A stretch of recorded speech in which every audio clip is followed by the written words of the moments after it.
దేవునికి దగ్గర చేసే అలవాట్లు ఏంటి?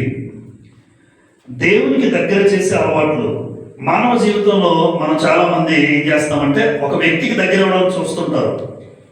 అంటే ఇంకొక వ్యక్తి నేను బాగా దగ్గర అవ్వాలంటే ఆ వ్యక్తికి ఏది ఇష్టమో చూసుకుని అది మనం చేస్తే ఆ వ్యక్తి నన్ను ఇష్టపడతాడు, మా ఇద్దరి మధ్య సహవాసం అనేది కుదురుతుంది అన్న భావన చాలా మందిలో ఉంటుంది. అంటే ఆ వ్యక్తికి ఏది ఇష్టమో నేను కూడా అది అలవాటు చేసుకోవాలి. అందుకే చూడండి, ఒకే రకమైన అలవాట్లు కలిగిన వారు కలిసే ఉంటారు. అలవాట్లు మారిపోయి అనుకోండి, ఆ వ్యక్తితో ఉండడానికి ఇష్టం ఉండదు. నా అలవాటు వేరు, ప్రతిరోజు నేను చేసే అలవాటు, మరొక వ్యక్తికి వేరే అలవాటు ఉంటే నాకు ఆ వ్యక్తికి సెట్ అవ్వదు. నాకు ప్రార్థన ఇష్టం, ఆ వ్యక్తికి ప్రార్థన ఇష్టం అనుకోండి, అలాంటి వ్యక్తులతో నేను సెట్ అవుతాను. నాకు ప్రార్థనకి రావడం ఇష్టం, నాకు మందిరానికి రావడం ఇష్టం, రాలేని వాడితో నేను సెట్ అవ్వలేను. ప్రతిరోజు వాక్యం చదవడం ఇష్టం అనుకోండి, మీకు ఇంకొకరికి ఇష్టం ఉండదు, మీరు వాళ్ళతో సెట్ అవ్వలేరు. ఎవరెవరికి సెట్ అవ్వాలో కూడా అలాగే మార్పు చేసుకుంటూ ఉంటారు లోకంలో. ఈరోజు నేను దేవునికి దగ్గర అవ్వాలి, లేదా దేవుడు నాకు దగ్గర అవ్వాలి. ఇది చాలా ప్రాముఖ్యమైనది కదమ్మా. ఎందుకు అంటే దేవుడికి దగ్గర చేసే అలవాటు నేను చేసుకోవాలి.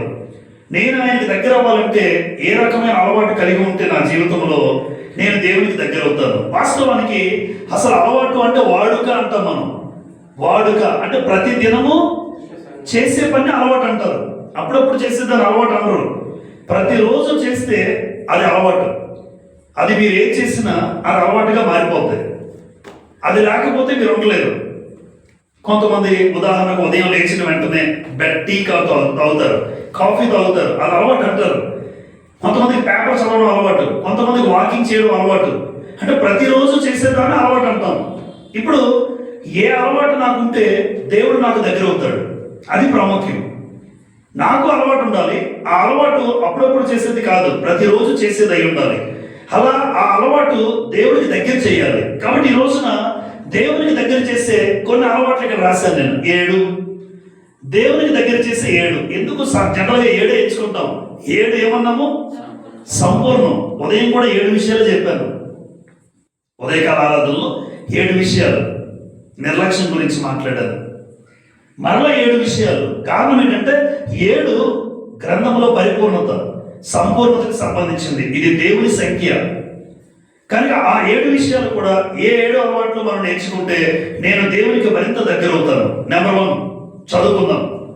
వాక్య పఠనము. చూడండి, వాక్య పఠనము. పఠనము అంటే చదవడం, పఠించడం. అంటే వాక్యాన్ని ప్రతిరోజు చదివే వాళ్ళతో దేవుడు దగ్గర అవుతాడు. వాక్యం ప్రతిరోజు అలవాటు ఉండాలి. మనకి అన్ని అలవాట్లు ఉంటాయి, ఇది తప్ప ఎక్కువ శాతం. మీరు అన్ని అలవాట్లు ఉంటాయి, ప్రతిరోజు మీరు చేసే కొన్ని ఉంటాయి, అందులో ఇదెందుకు ఉండకూడదు? ప్రతిరోజు నేను చేసే నాకున్న అలవాట్లలో వాక్యం చదవడం ఒక భాగమై ఉండాలి. అంటే ఎవరైతే ప్రతిరోజు వాక్యాన్ని చదువుతూ ఉంటారో, వాక్యాన్ని చదవడం అంటే దేవుడు నీతో మాట్లాడుతున్నాడు. ఇప్పుడు వాక్యం చదువుతున్నాను అనుకోండి, దేవుని గ్రంథం కనుక దేవుడు నాతో మాట్లాడుతున్నాడు. ఆయన మాట్లాడుతుంటే నేను వింటూ ఉంటాను. కాబట్టి వాక్య పఠనం అనేది ప్రతిరోజు చదవాలి. యెహోషువ గ్రంథంలో 1వ అధ్యాయం చూడండి. యెహోషువ గ్రంథం 1వ అధ్యాయంలో మోషే గొప్ప నాయకుడు. ఆ నాయకుడు మరణించిన తర్వాత నాయకత్వం ఎవరికి అప్పగించబడింది? యెహోషువకి. ఎందుకంటే మోషే తర్వాత నాయకుడు యెహోషువ గారు. ఇప్పుడు యెహోషువ గ్రంథం, ఆయన ఒంటరి అయిపోయాడు, ఏం చేయాలో తెలియని పరిస్థితిలో దేవుడు, నేను మోషేకు తోడుగా ఉన్నాను, ఇప్పుడు ఆయన లేరు, నీకు కూడా నేను ఎలా ఉంటాను? తోడుగా ఉంటాను. అయితే నువ్వు ఒకటి చేయాలి. యెహోషువ గ్రంథం 1వ అధ్యాయం 8, 9.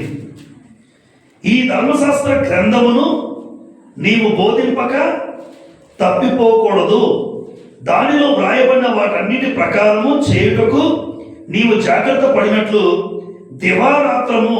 దివారాత్రము అంటే దివ అంటే పగలు, రాత్రి అంటే చీకటి. అంటే దివారాత్రము, పగలు రాత్రులు. తర్వాత దివారాత్రము దాన్ని ధ్యానించిన ఎడల నీ మార్గమును వర్ధిల్ల చేసుకొని చక్కగా ప్రవర్తించదవు. 9. నేను నీకు ఆజ్ఞ ఇచ్చి ఉన్నాను కదా, నిబ్బరము కలిగి ధైర్యముగా ఉండుము, దిగులు పడకము, జడియకుము. నీవు నడుచు మార్గం అంతటిలో నీ దేవుడైన యెహోవా నీకు తోడై ఉండును. తోడుగా ఎప్పుడు ఉంటాడు? నువ్వు గ్రంథాన్ని చదివితే. ఇవన్నీ చెప్తూ మొట్టమొదటి ఏమన్నారు? గ్రంథాన్ని, ధర్మశాస్త్ర గ్రంథాన్ని బోధించక తప్పిపోకూడదు.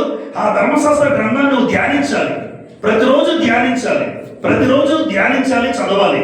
ఇప్పుడు చూడండి, ప్రతిరోజు వాక్యపట్నం ఆ దేవుని గ్రంథాన్ని చదివితే దేవుడు యెహోషువకు ఎలా ఉంటాడని చెప్పారు? తోడుగా ఉంటాడు. దేవుడు యెహోషువకు తోడుగా ఉంటాడు. మరి నేను గ్రంథాన్ని ప్రతిరోజు ధ్యానిస్తే, అమ్మ చదవడం వేరు, ధ్యానించడం వేరు.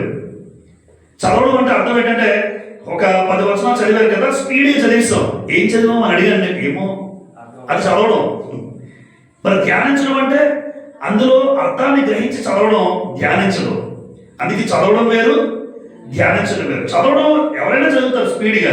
అందులో ఏం రాస్తుంది, నీకేం అర్థమైంది అని అడిగామనుకోండి, ఏమో అంటే వాక్యంలో ఉన్నటువంటి భాగాన్ని అర్థం చేసుకొని చదవడం, ధ్యానించడం. కేవలం చదవడం మాత్రమే ఉండిపోతుంది తప్ప దేవుడు అలా చెప్పలేదు యెహోషువ నువ్వు ధర్మశాస్త్ర గ్రంథాన్ని ధ్యానించాలి అంటే నువ్వు ముందు అర్థం చేసుకోవాలి, ప్రజలకు చెప్పాలి. కాబట్టి ఎవరైతే గ్రంథాన్ని ప్రతిరోజు ధ్యానిస్తారో, అది ఒక అలవాటుగా చేసుకుంటారో, వారికి నేను తోడుగా ఉంటాను. ఎందుకు? యెహోషువకు తోడుగా ఉన్న దేవుడు మనకు కూడా తోడుగా ఉంటాడు. ఎప్పుడు అంటే దేవుడికి దగ్గర చేసే అలవాటు. దేవుడు నాకు దగ్గర అవ్వాలంటే నేను ప్రతిరోజు వాక్యం చదవాలి. ప్రతిరోజు నేను ఆయన నాతో మాట్లాడుతుంటాడు. అలా ఆయన నీతో మాట్లాడుతుంటే దేవుడికి నీకు మరింత దగ్గర అవుతూ ఉంటారు. కీర్తనల గ్రంథం 119వ కీర్తన, ఈ వాక్యపట్నం గురించి మనకు మాట చూడండి. శాసనాలు అని రాస్తుంటుంది అక్కడ. శాసనాలన్న వాక్యమే. 119:59, 119వ కీర్తన 59వ వచనం.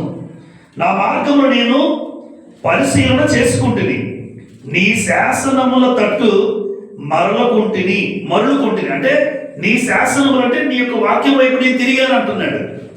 నీ శాసనముల తట్టు నేను తిరిగాను అంటే ఎవరైతే దేవుని వాక్యానికి దగ్గర అవుతూ ఉంటారో ఆ వ్యక్తి దేవుడు నీకు దగ్గర అవుతాడు. అంటే దేవునికి దగ్గర చేసే అలవాటు ఎవరైనా అడిగారు అనుకోండి, మనం నేర్చుకోవాలి. దేవుడు నాకు దగ్గర అవ్వాలంటే నువ్వు ప్రతిరోజు వాక్యం చదువు. అదే చెప్తాను, నువ్వు ప్రతిరోజు సమయం కేటాయించి వాక్యం చదవడానికి నీకు దేవుడు ఖచ్చితంగా దగ్గర అవుతాడు. ఎలా ఉండాలో చెప్తాడు. మీకు ఒక మాట, యెహోషువ గ్రంథం 1:8 వచనం చదివాము. ఇప్పుడు ఆ 8 చివరిలో ఒక మంచి మాట ఉంది, మీరు అబ్జర్వ్ చేస్తే. యెహోషువ గ్రంథం 1:8 చివరిలో ఏముందంటే, నువ్వు చక్కగా ప్రవర్తించదు అన్నాడు. ఒక వ్యక్తి చక్కగా ప్రవర్తించడానికి ఏముండాలి? వాక్యం చదవాలి. ఎవరైతే ప్రతిరోజు వాక్యాన్ని ధ్యానిస్తూ ఉంటారో ఆ వాక్యాన్ని ధ్యానించిన వ్యక్తి చక్కగా ప్రవర్తన బాగుంటుంది. అది మాత్రం గ్యారంటీ. వాక్యాన్ని ధ్యానించలేనివాడు ప్రవర్తన ఒకలా ఉంటుంది. వాక్యాన్ని ప్రతిరోజు ధ్యానిస్తున్న అలవాటు, ప్రవర్తన ఒకలా ఉంటుంది. ఎందుకంటే చక్కగా ప్రవర్తించే అలవాటు నీకు రావాలి అంటే నువ్వు ప్రతిరోజు వాక్యం చదవాలి. అలా ప్రతిరోజు వాక్యం చదువుతూ ఉంటే దేవుడు నీకు దగ్గర అవుతాడు. 2, ప్రార్థన. ఇది మనందరికీ బాగా తెలిసింది. ప్రార్థన చేసుకునే వాళ్ళకి దేవుడు ఖచ్చితంగా దగ్గరగా ఉంటాడు. అంటే ప్రతిరోజు నీకున్న అలవాటు, ఏదైతే నీకున్న అలవాట్లలో వాక్యం చదవడం ఒక అలవాటుగా పెట్టుకోవాలి. 2, నాకు ప్రతిరోజు ఉన్న అలవాటులో ప్రార్థన జీవితం ఒక అలవాటు అయి ఉండాలి. ఎందుకంటే ప్రార్థన అంటే నువ్వు దేవునితో మాట్లాడడం, వాక్యం అంటే దేవుడు నీతో మాట్లాడడం. ప్రార్థన నువ్వు దేవుడితో మాట్లాడడం, ప్రతిరోజు మోకరిల్లి వ్యక్తిగతంగా దేవుడితో ప్రతిరోజు నువ్వు సంబంధ బాంధవ్యాలు గడుపుతూ ఉంటే మీ ఇద్దరి మధ్య సంబంధం పెరుగుతూ ఉంటుంది. చూడండి, ప్రతిరోజు చెప్పాను చాలాసార్లు, ఒక వ్యక్తితో ప్రతిరోజు మాట్లాడితే ఆ వ్యక్తికి కనెక్ట్ అవుతాం మనం. ఆ వ్యక్తితో మాట్లాడుకుని ఉండలేము, ఎందుకంటే అలవాటు అయిపోయింది. ఒక్కసారిగా వ్యక్తి దూరం అయ్యేసరికి ఇబ్బంది పడుతూ ఉంటారు. చూడండి, లోకంలో అయినా ప్రతిరోజు మాట్లాడుతూ ఆ వ్యక్తితో నువ్వు మాట్లాడాలనుకుంటే ఇబ్బంది పడుతుంటావు. ఆ వ్యక్తి లేకపోతే బాధపడుతుంటావు. ఎందుకు అంటే అలవాటు అయిపోయింది. దేవుడితో ప్రతిరోజు ప్రార్థన ద్వారా నువ్వు మాట్లాడుతూ ఉంటే, దేవుడితో నువ్వు సంబంధ బాంధవ్యాలు కలుపుతూ ఉంటే అన్యోన్య సహవాసం అంటారు. అంటే అన్యోన్య సహవాసం అంటే దేవుడు నీతో, నువ్వు దేవుడితో. యాకోబు రాసిన పత్రిక 4:8 వచనం. యాకోబు రాసిన పత్రిక 4 ప్రార్థనా జీవితము ఖచ్చితంగా దేవుడితో నీకున్న సంబంధాన్ని బలపరుస్తుంది. దేవుడితో నీకున్న సంబంధాన్ని మరీ ఎక్కువగా చేస్తుంది. యాకోబు 4:8 ఇలా రాయబడి ఉంది,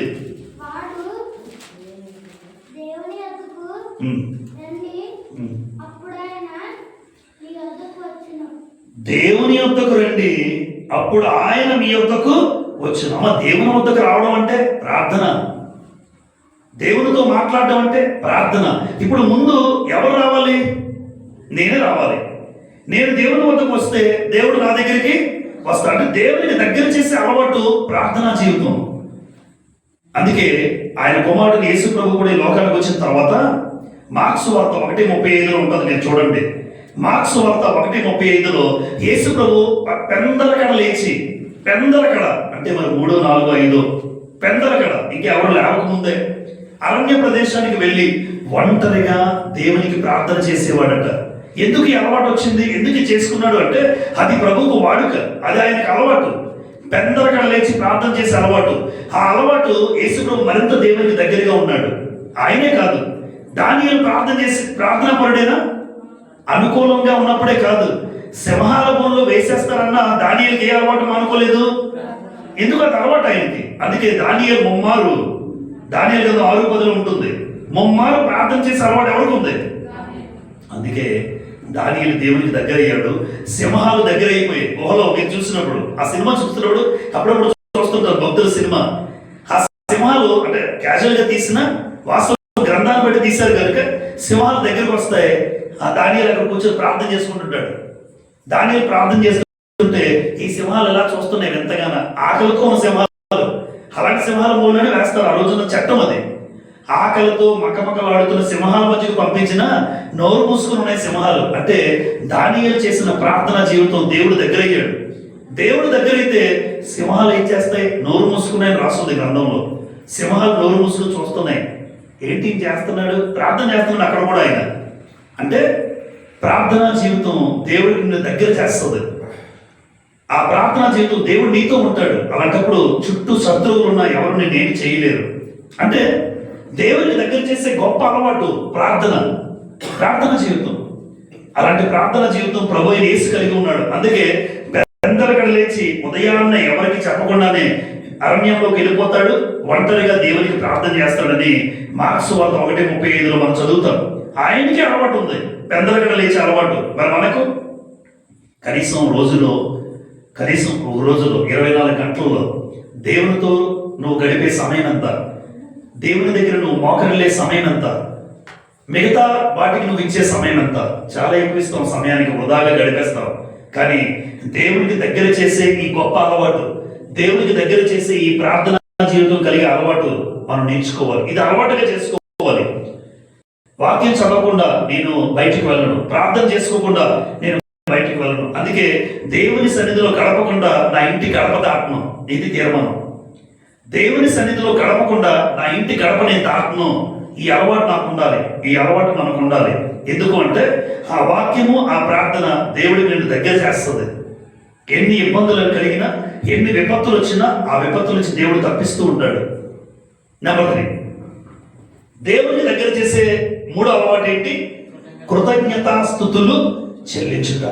100వ కీర్తన 4వ వచనం, కీర్తన గ్రంథం 100వ కీర్తన 4వ వచనంలో ఇలా రాయబడి ఉంది. 100వ కీర్తన 4వ వచనం,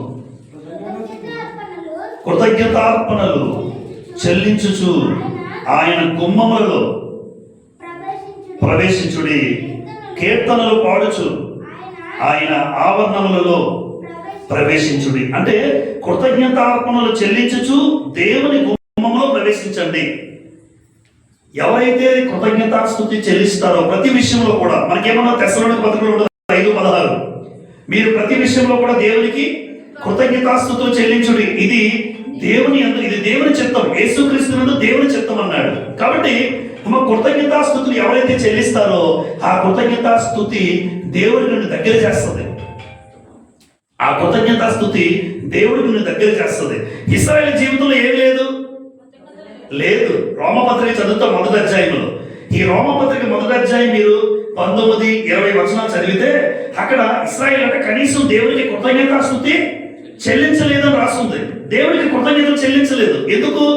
అరణ్య మార్గంలో దేవుడు ఆ ఎర్ర సముద్ర మార్గంలో విడిపించి వాళ్ళు నడిపించి అద్భుతమైన పాలు తేనెలు ప్రవహించి దేశమైన కనాను దేశంలో ప్రవేశపెట్టినా కూడా ఇశ్రాయేలుకి కృతజ్ఞత లేదు.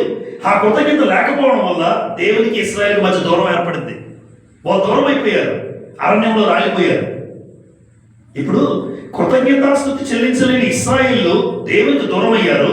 అదే విధంగా మనం ఆలోచన చేసినప్పుడు దేవునికి ప్రతి విషయంలో నేను కృతజ్ఞత తెలిస్తే, అయ్యా నా జీవితంలో చేసిన కార్యాలు, నా బ్రతుకులో చేసిన కార్యాలు, నాకు ఇచ్చిన ఉద్యోగం, నాకు ఇచ్చిన స్థితి, నాకు ఇచ్చిన బిడ్డలు, వారి బాగోగులు, వారి స్థితిగతులు, తింటున్న ఆహారం, నువ్వు ఇస్తున్న ఆయుష్, నువ్వు ఇస్తున్న బలం, నువ్వు ఇస్తున్న ఆరోగ్యం, నువ్వు ఇస్తున్న శక్తి, ఇలా ప్రతి విషయంలో కూడా దేవుడికి కృతజ్ఞతాస్తుతులు నోటి వెంట చెప్తుంటే దేవుడు మరింత నీకు దగ్గర అవుతాడు. మర్చిపోతే నన్ను మర్చిపోయాడు అనుకుంటాడు.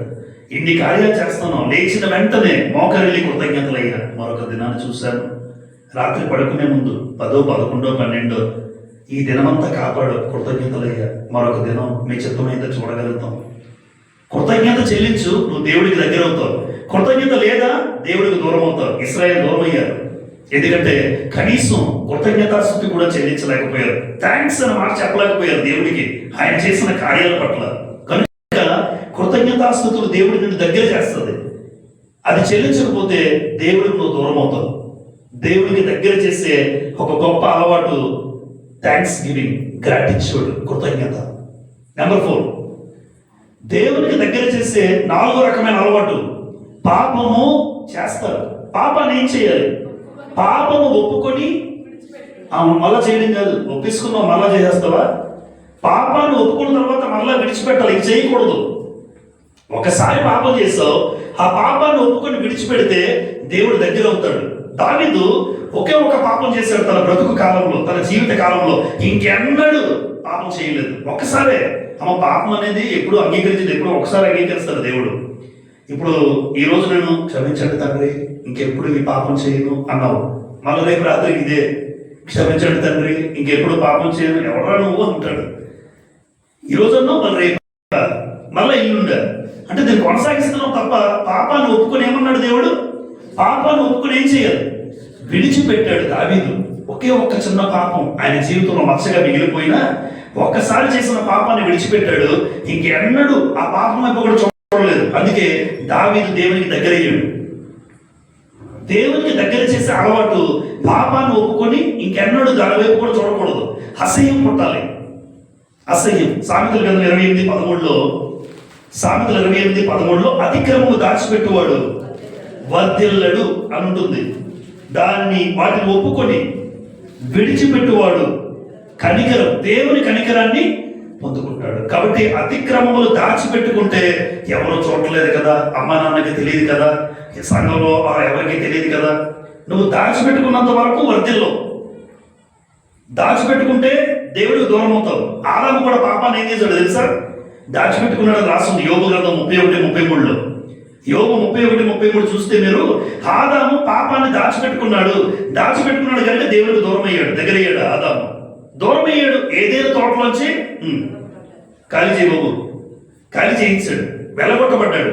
అంటే పాపము ఒప్పుకుంటే బాగున్నాం. నా తప్పేమీ లేదు, మా ఆవిడ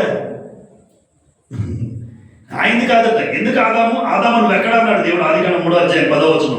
ఆదాము నువ్వు ఎక్కడ అంటే పాపం చేశానయ్యా, దయచేసి నువ్వు క్షమించనులే. నువ్విచ్చిన భార్యే మరలా ఎవరి మీద నెట్టేశాడు అంటే తప్పు దేవుడు. నీకు వివాహం చేసి తప్పు చేశాడు అన్నమాట దేవుడు. నువ్వు ఒంటరిగా ఉన్నామని చూసి ఇలా జీవితం ఉండకూడదు, నీకు ఒక సాటి అయిన భార్యనిస్తే తప్పు ఎవరి మీద నెట్టాడు అంటే దేవుడి మీదే. నువ్విచ్చిన భార్య అంటాడు అంటే తప్పు నాది కాదయ్యా, నేను మంచోడ్నే, తప్పు నీది. ఆవిడని ఇవ్వకపోతే నేను తప్పు చేయను కదా. అబ్బా ఆదాము వండర్ఫుల్, నువ్వు ఆవిడనిచ్చావు, లేదంటే నేను చాలా జెన్యూన్గా ఉంటాను, పాపం చేయను నేను అంటే ఒప్పుకోవడం ఎవరికి ఇష్టం ఉండదు. తప్పురా అంటే ఒప్పుకోడు, వాడు కోపం వస్తుంది.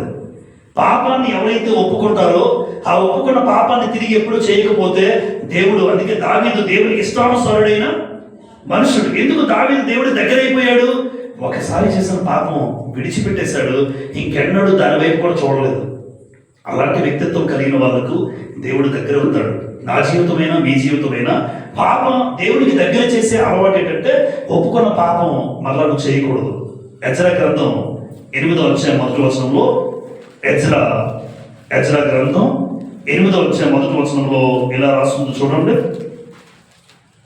లేదంటే 10:1 ఎజ్రా 10:1 ఎజ్రా ఏడ్చుచు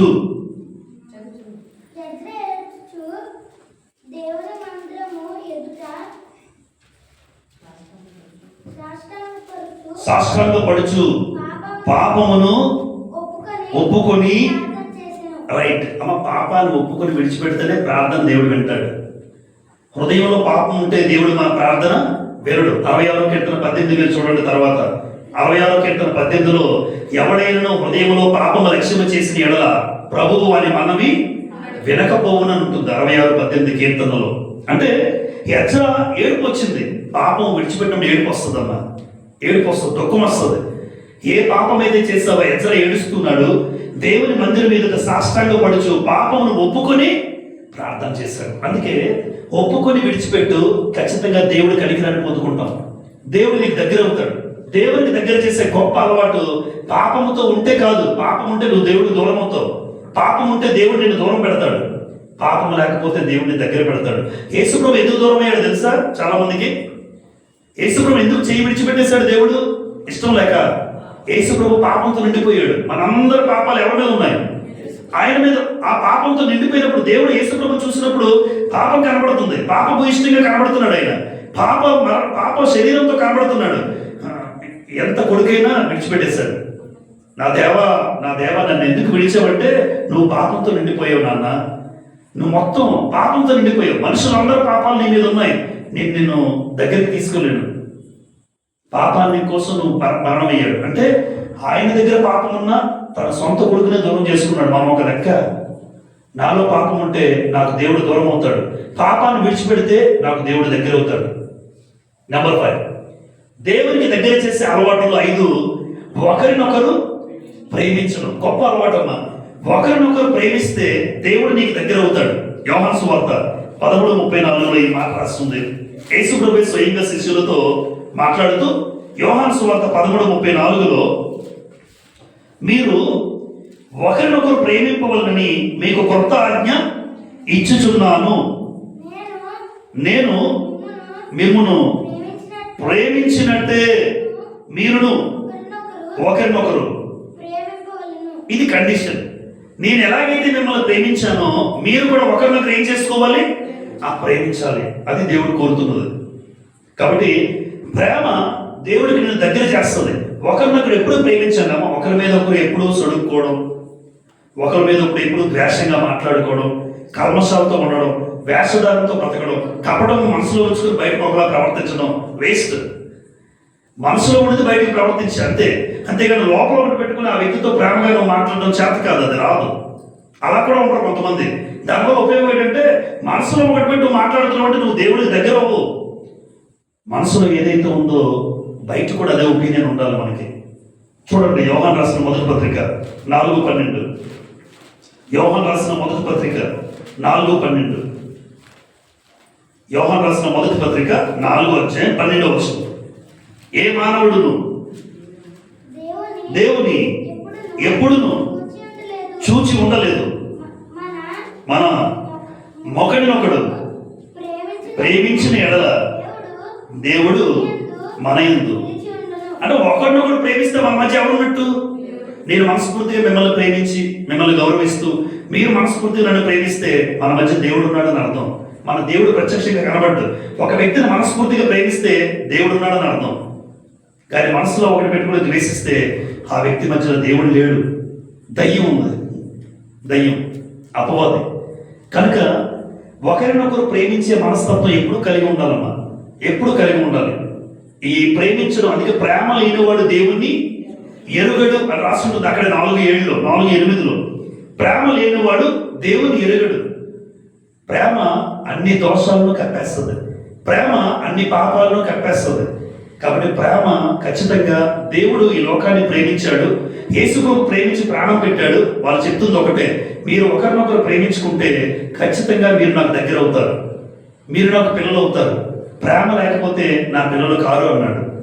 నెంబర్ 6, దేవునికి దగ్గర చేసే 6 అలవాటు. ఇతరులకు సహాయం చేయడం, లేదంటే సేవ చేయడం.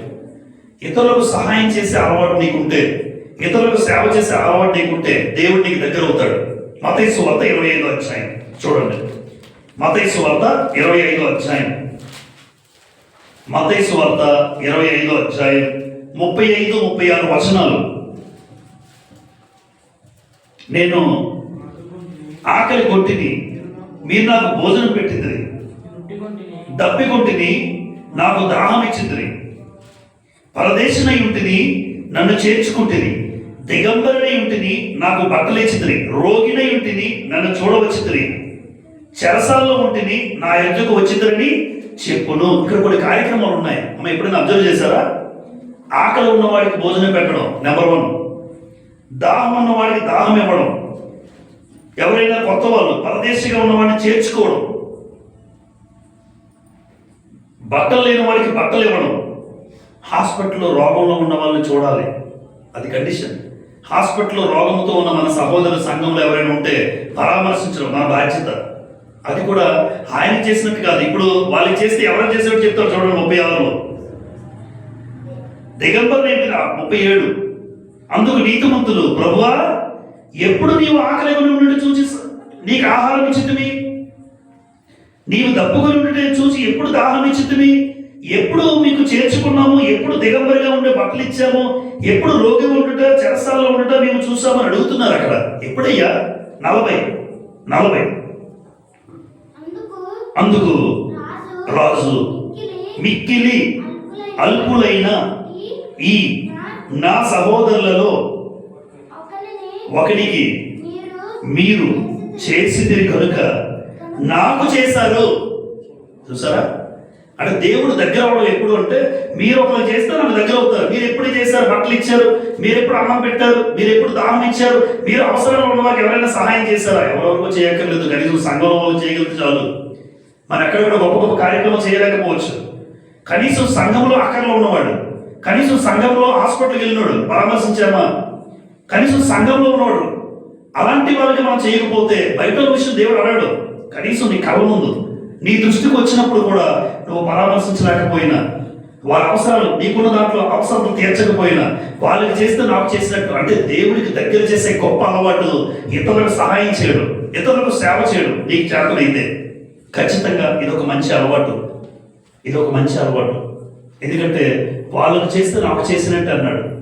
అందుకే మదర్ తెరీసా చూస్తుంటాం, ఆవిడ చేసిన కుష్ఠ రోగులకు సైతం సేవ చేసిన పరిస్థితి కనబడుతుంది. ఆ కలకత్తా వీధుల్లో ఆవిడ చేసిన పరిచర్య చాలా కఠినమైన పరిచర్య చేయగలిగింది. అంటే మన జీవితంలో కూడా మనకున్న క్రైస్తవ్యంలో నేను అందరికీ చేయలేకపోవచ్చు, కానీ నాకు తెలిసిన వాళ్ళకు, నా దృష్టికి వచ్చిన వాళ్ళకు మాత్రం ఖచ్చితంగా చేయగలిగే స్థితిలో నేను ఉండాలి. ఎందుకు అంటే దేవుడికి వాళ్ళకి చేశాను చూస్తున్నాం, మనిషికి చేయట్లేదు. నేను దేవుని ప్రేమను వ్యక్తపరుస్తున్నాను అంతే, అంతకు మించి ఏమీ లేదు. ఏలియా గారు భయంకర పరిస్థితులు ఉన్నారు. వాళ్ళ పరిస్థితుల్లో చాలా మంది సంఘస్థులు హెల్ప్ చేస్తున్నారు. వాళ్ళ సంఘస్థులు కూడా హెల్ప్ చేశారట. నిజంగా మీ సంఘానికి ఎప్పుడు వచ్చామండి అంటున్నారు. మనం చేసిన నాకున్న దాంట్లో నేను కొంత సహాయం చేశాను. అసలు దేవుని ప్రేమ ఎలా చూపించగలిగామంటే మన గొప్పతనం కాదు, సహాయం చేయడం అలవాటు. సేవకు చాలా మందికి చేస్తున్నాం లోకంలో. మా సహోదరుడు ఎంతో ఆసక్తితో మన మధ్యకి వచ్చాడు, నాకున్న దాంట్లో కొంత ఇచ్చాను అంతే, నేను పెద్ద గొప్ప ఇవ్వలేదు. అది మీకు ఉపయోగపడితే చాలు. మీ ఆసుపత్రి వైద్యం జరిగించడానికి సహాయం చేశాను, అంత గొప్ప విషయం. నాకు అవకాశం ఇచ్చాడు దేవుడు. ఆ సమయంలో ఉన్నాయి కాబట్టి, లేకపోతే నేను ఇవ్వలేను. లేదు బ్రదర్, దేవుని ప్రేమ నిజంగా ఎప్పుడు అక్కడ ఉన్న వాళ్ళు కూడా చేయలేకపోయారు, మీరు చేసిన సహాయం అన్నారు. ఆ సంఘాన్ని మించి మనం చేసామని కొనియాడుతుంది ఆ తల్లి. ఎందుకంటే అది చాలా భయంకరమైన పరిస్థితి. 3 లక్షలతో కూడిన పరిస్థితి అంటే కష్టమే కదమ్మా మనకైనా ఎవరికైనా. ఇతరులకు సహాయం చేయడం అవకాశం ఇచ్చాడు అనుకున్నా నాకు. ఎందుకంటే ఆ టైంలో డబ్బులు చేతికి వచ్చాయి. నిజంగా ఆనందం వేసింది. మీకు ఇవ్వడానికే వచ్చినట్టు ఉన్నాయనుకున్నాను. కాబట్టి నేనైనా మీరైనా, మీలో కూడా చాలా మంది చేసేవాళ్ళు ఉండొచ్చు. అలా మీరు ఎప్పుడైనా చేస్తే ఒకటే గుర్తుపెట్టుకోండి, మనిషికి కాదు దేవుడికి చేస్తాం, దేవుడికి దగ్గర అవుతాం. ఎందుకంటే ఈ మిక్కిలి అల్పులైన ఈ సహోదరులకు చేస్తే మీరు నాకు చేసినట్టు అన్నాడు. అదే కనబడుతుంది, ఆయన కనబడ్డు మనకి. నెంబర్ 7 చివరిగా దేవునికి దగ్గర చేసే అలవాటు ఏది? విధేయత ఎవరిలో ఉంటుందో ఆ వ్యక్తికి దేవుడు దగ్గర అవుతాడు. అబ్రహాంలో దేవుడు ఏం చూశాడని ఆయన దగ్గర అవ్వాలి. ఆ అబ్రహాం దేవుడు ఏం చెప్పాడో చేశాడు. హెబ్రీ 11:8 కానీ, ఆదికాండం 12:4 కానీ అబ్రహాము దేవుడు ఏం చెప్తే చేశాడు. అంటే అబ్రహాము దేవుడికి విధేయత చూపించాడు. అబ్రహాము దేవుడికి దగ్గర, దేవుడే అబ్రహాము దగ్గరైపోయాడు. ఒక మాట, నీవు నా స్నేహితుడు అయిన అబ్రహాము అన్నారు. గ్రంథంలో ఇద్దరు స్నేహితులు మాట్లాడారు దేవుడు. ఒకటి అబ్రహాము, రెండు మోసే. ఒకటి అబ్రహాము, రెండు మోసే. అంటే ఒక స్నేహితుడితో మాట్లాడినట్టు అబ్రహాంతో మాట్లాడిన గ్రంథం చెప్తుంది. ఒక స్నేహితుడితో మాట్లాడినట్టు మోసేతో మాట్లాడిన దేవుడు. ఒక స్నేహితుడిగా, ఒక ఫ్రెండ్గా. అంటే అంత దగ్గర అయిపోయారు. ఫ్రెండ్ అంటే బాగా దగ్గర అయిపోయారా? ఖచ్చితంగా. అబ్రహాములో దేవుడి విధేయత నిజంగా దేవుడికి దగ్గర చేసింది. ఫిలిప్పీలకు రాసిన పత్రిక దేవుని కుడిపార్శ్వమున యేసు ప్రభు అంత దగ్గరగా కుడిపార్శ్వమున దేవుడు యేసు ప్రభు వెళ్ళడానికి గల కారణం ఫిలిప్పీ పత్రిక 2:8 చూడండి. ఫిలిప్పీ 2:8